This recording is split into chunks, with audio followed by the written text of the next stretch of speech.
Men in happy marriages. What is one thing or skill you would teach other men to have good relationships as well? Patience and the ability to listen, not just hear. At the same time, sometimes just hearing is enough. Not everything your spouse tells you is them asking for your input. Sometimes they just want to be heard and made to feel they aren't alone. And being able to know the difference is huge.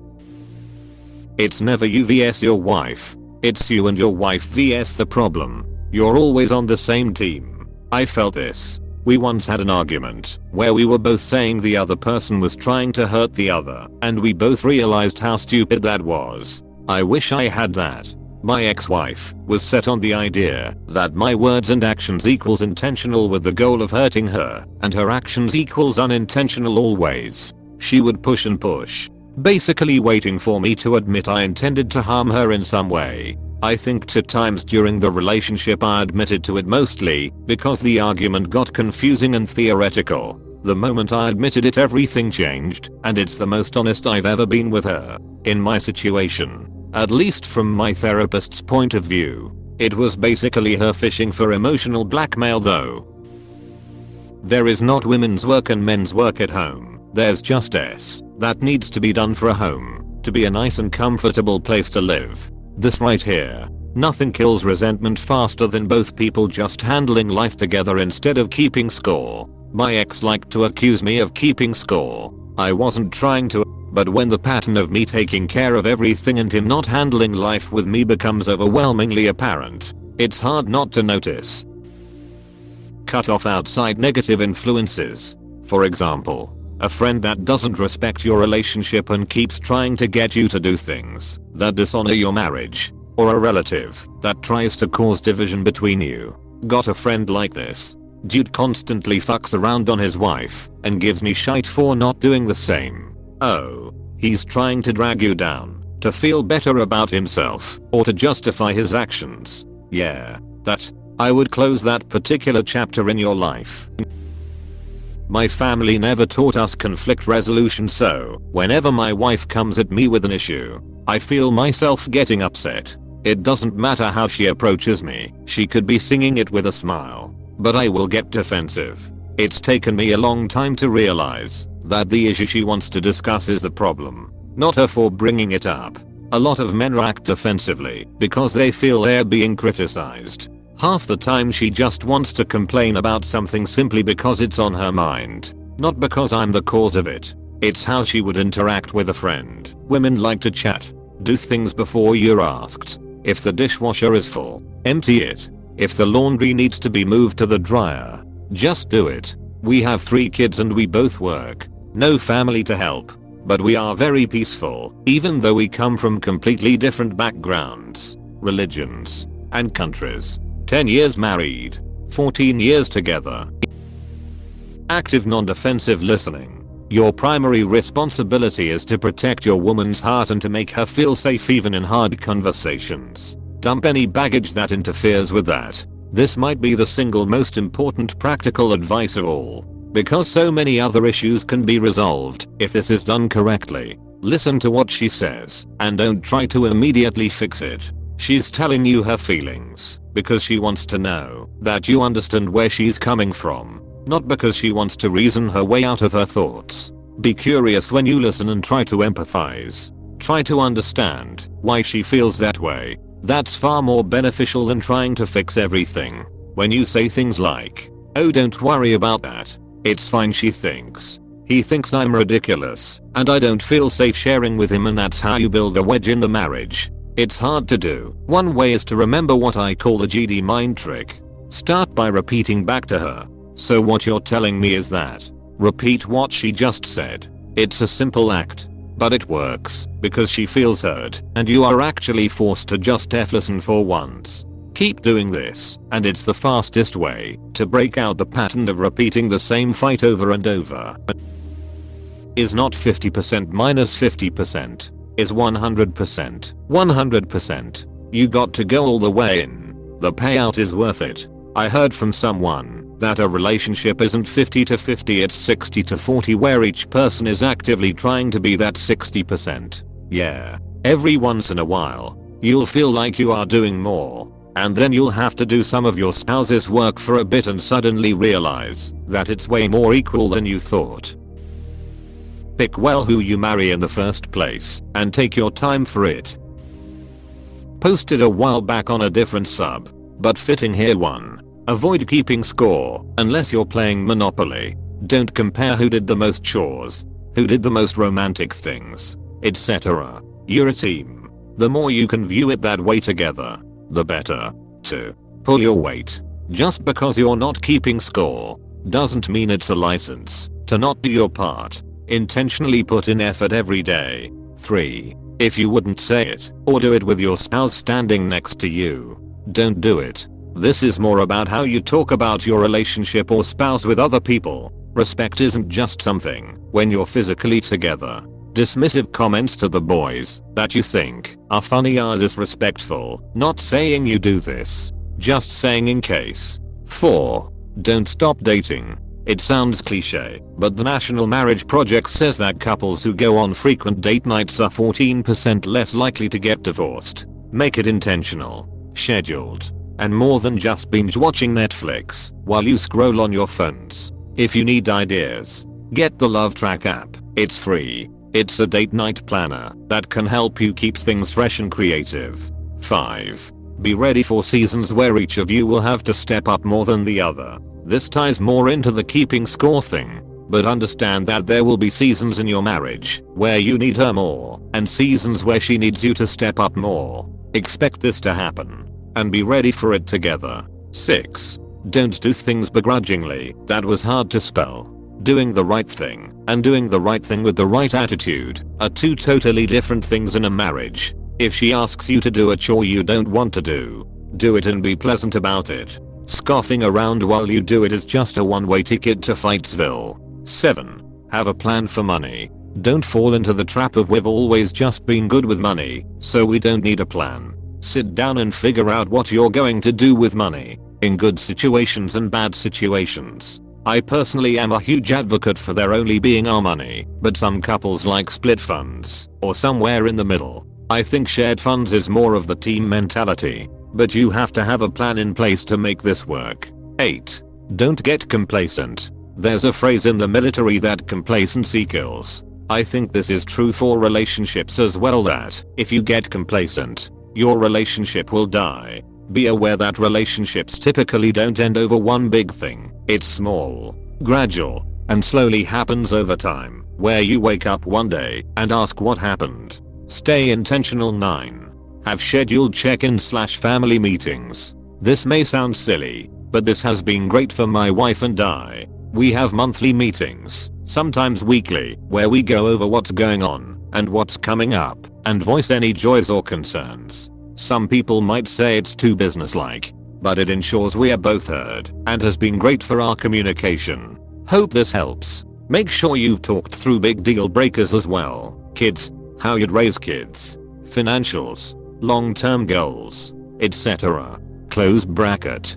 Don't marry someone you aren't aligned with on these things. Your wife isn't your property. She is a real flesh and blood human with her own needs, wants or fears. Don't be possessive.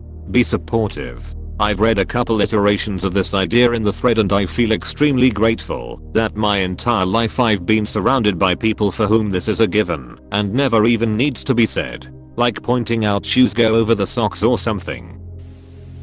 Choose wisely, which means doing your work before finding the right woman. So many men start out with, I want a waifu. Well, what are you bringing to the table? Focus on attracting and deserving the perfect wife. It's kinda just the would you date yourself question. Acknowledge mistakes and apologize for them sincerely. It's fine to be wrong, but you do have to own it and fix it. If your pride makes you die on a hill, you'll still be dead. Just on a hill that no one else cares about anyway, or you wouldn't have had to die there.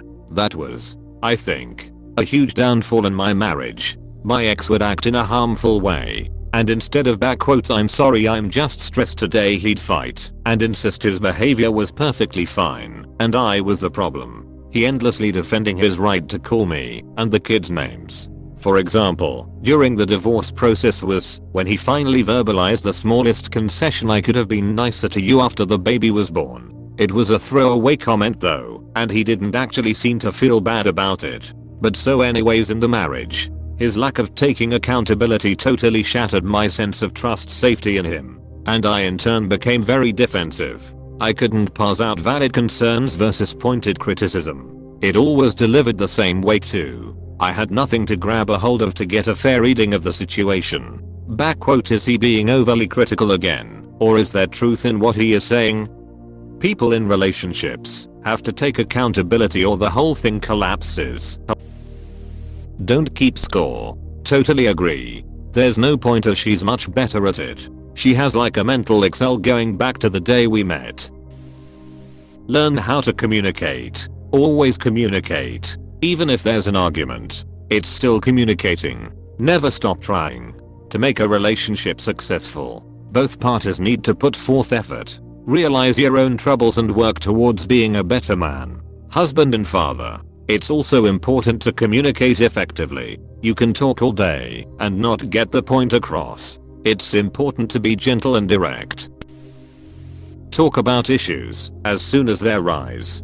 Don't allow for things to blow out of proportion when it could be an easy fix right away. The amount of conversations I've had in my life that end up with "I wish you'd told me sooner" is quite frankly staggering. This is good advice for life in general as well. I think it's okay to let things breathe a bit before discussion. It's hard to have productive conversations when you're mad about something. My wife and I have come to each other hours after something and said, "I was really mad at you earlier." And sometimes it's "I know," and sometimes it's a shock. But usually it's a conversation that comes after the aggrieved party has stewed a bit and calmed down and can explain why they are or were upset about something without it becoming an angry conversation. Because it's a lot easier to hear "I was angry with you," even if they still are angry with you about it. If it's minor, let it go. Anytime you're upset with them, think back about that early honeymoon period and ask yourself, if you would let it go then, chances are you would have. So let it go. Do nice things because you love your wife/partner and not because you want something. In a similar note, do them without expecting anything back. Marriage is a commitment. Always remember that. I partly agree with you. Especially do nice things because you love your wife/partner and not because you want something. In a similar note, do them without expecting anything back. I have done this the past 5 years, yet I've only received a bath being run for me and a handmade coaster. I think at a point, not expecting anything back can become a negative one, which I'm experiencing. Don't talk about your partner on social media, especially if it's negative. Don't badmouth your spouse in any context, online, in person, or to the kids. When finding a partner, don't settle. Eventually those little annoying quirks you choose to ignore will become a screaming monster. Although alternatively, don't hold out for absolute perfection, because it doesn't exist and you will die lonely. Talk less, listen more. An oft-repeated tropes that women never tell you what they really think/want, which is BS. I'd actually argue it's talk less, smile more. Don't let them know what you're against and what you're for. IDK if you can teach this, but I think a lot of people marry someone they shouldn't. Too many people look at someone in terms of their potential. If you can't accept the person for who they are at that moment, then move on. You'll be doing both of yourselves a favor. Respect, trust, communication, compromise. 15 years in. Just be honest. Do not lie. Patience, calm, and pause. Pause being one of the keys to the first two skills. Always pause before acting. That can be for a few minutes, hours, or sometimes days, depending on what is going on. But pause and take the time to let the situation cool off before acting. That isn't just for men. It's an important skill for women as well. Exactly. Your first reaction is what you were taught, and your second reaction is who you are. Have to remember that. 1. Communication. If something is bugging you, tell your partner. Don't let it fester. It'll just turn into a big fight later. No matter what it is. or how awkward it feels to bring up. And that goes for both partners too. Keep fights between the two of you, and possibly a therapist. Do not tell your friends or family. You will forgive your partner. They will not. And your partner will resent you for telling other people. The exception being, if you're ready to leave and need help doing so. That second one, I was disliked by his family and friends. People I rarely interacted with, and could never figure out why until he admitted, just about before we broke up, to regularly venting and asking for advice regularly from other women in his life. We had a relationship therapist he could have spoken to. He stood his ground firmly that this was fine, and doing this had no effect on their opinion of me until I asked if he felt equally compelled to share any of the nice things too. They knew about our arguments, but did they also hear about it when I apologized? Did they hear about the ways I loved him every day and pushed him to grow? Anything fun we did together? The times we successfully navigated a challenge with listening and communication and it didn't end in an argument? No, they didn't. They only heard the bad stuff and he realized that too late. Remember that your friends and family are not neutral third parties. Learn to notice when your partner isn't able to put energy into anything today and make sure you pick up her slack. Nothing in a marriage is 50-50. We do things we don't like for the ones we love. Be patient when choosing your partner. It's okay to take your time. It's okay to get married after 5 years instead of 2. Also, practice emotional maturity. It doesn't matter what is happening. Listen first and speak second. Think about your words and actions. Lastly, you have to be all in. No, I did this, so you do that. 100% effort, all the time. That being said, you deserve that in return, and if your partner is taking advantage of that, or is not willing to do the same, then they aren't the one. The secret to good marriage starts before marriage. Pick a really good partner. Love is important, but it's not the only thing that matters. If your partner made your relationship prior hard and full of extra drama that made the relationship feel like it's on thin ice at times, then it's going to be the same in marriage. A big myth is that marriage fixes partners. It doesn't. Learn how to really listen, not just hear. Women can feel when you're not present, and that's when the distance starts. Be an active participant, not just a spectator. See laundry piling up?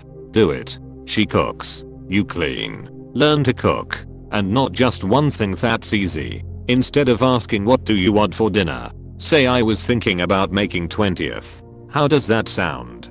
Better yet, I'm making 20th. Once you free her up from having to make lots of tiny decisions all the time, she can relax and apply her mind to more important things. Of course, this means you have to know what your wife likes to eat. When we approach it this way, if I don't like what he is offering, I can suggest something else. But truly, 99% of the time I'm so glad to not have to make a decision. I smile and thank him. Yesterday he said, I'm going to grab a hamburger. You want yours with lettuce/tomato/onion and fries, right? Yes, I do. Thank you. I love you.